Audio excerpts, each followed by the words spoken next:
distinguished guests on the dais, my brothers and sisters from all over the world, members of the press, ladies and gentlemen.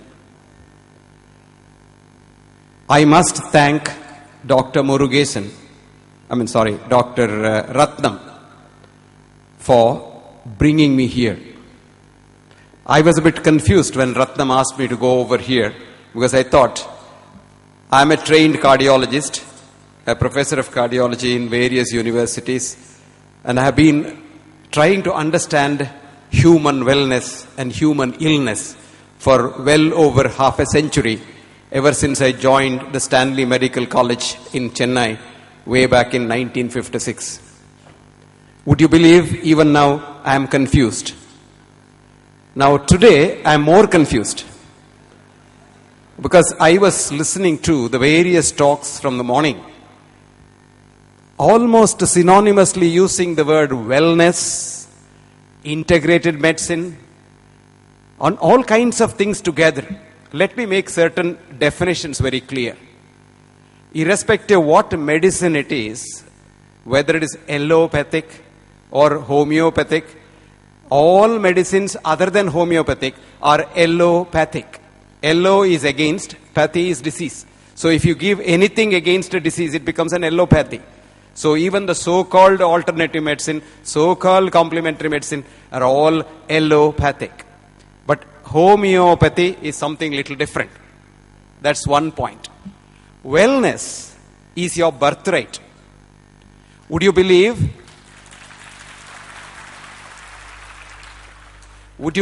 that when a human body is designed by their great creator, it was designed in such a way that it should correct itself should something go wrong, not expecting any one of us to be assisting the ill people.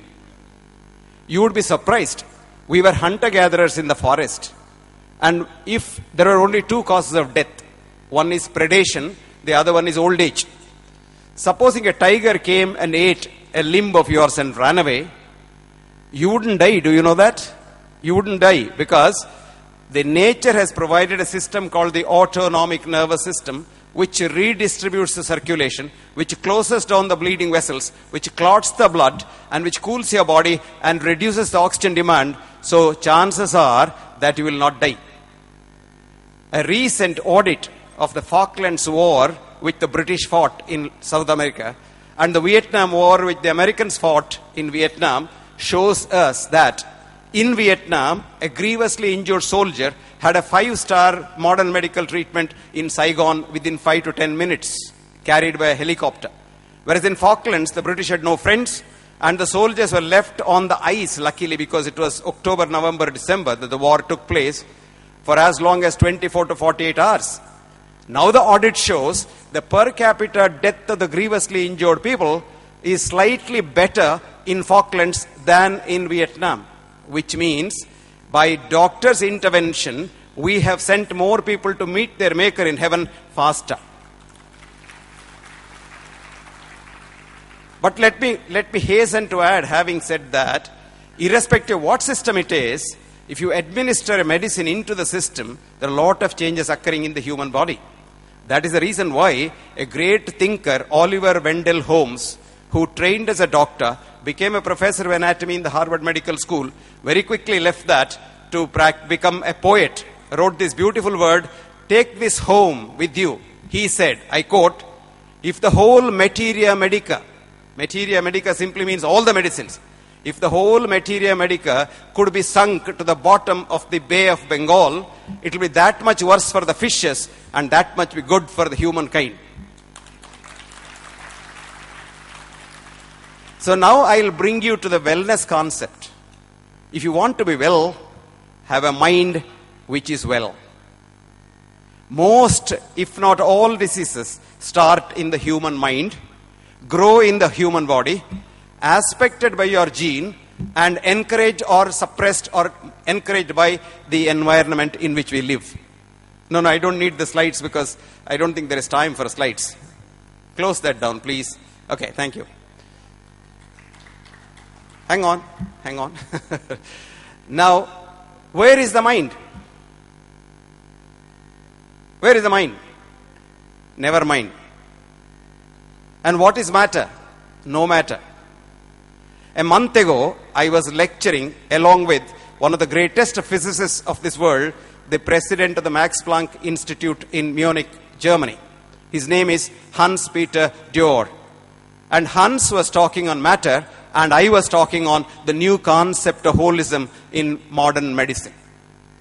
The old man started, he is 84 years old. He said, I'm a nuclear scientist. My job is to look at matter at its subtlest, and the subtlest level, which I've been doing for the last 55 years in the Max Planck Institute, and my predecessors were Albert Einstein and Werner Heisenberg. And after 55 years, ladies and gentlemen, I now know there is no matter at all.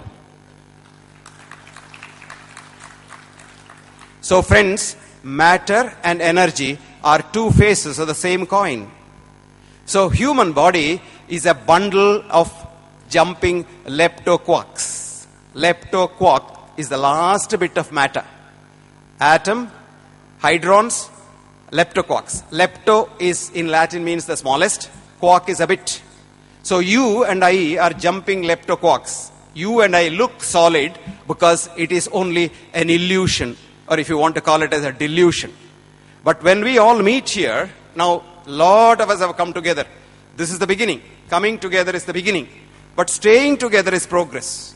And working together is the goal. Please take home this message. Any medicine, irrespective of what name you give it, is probably not good for the human system.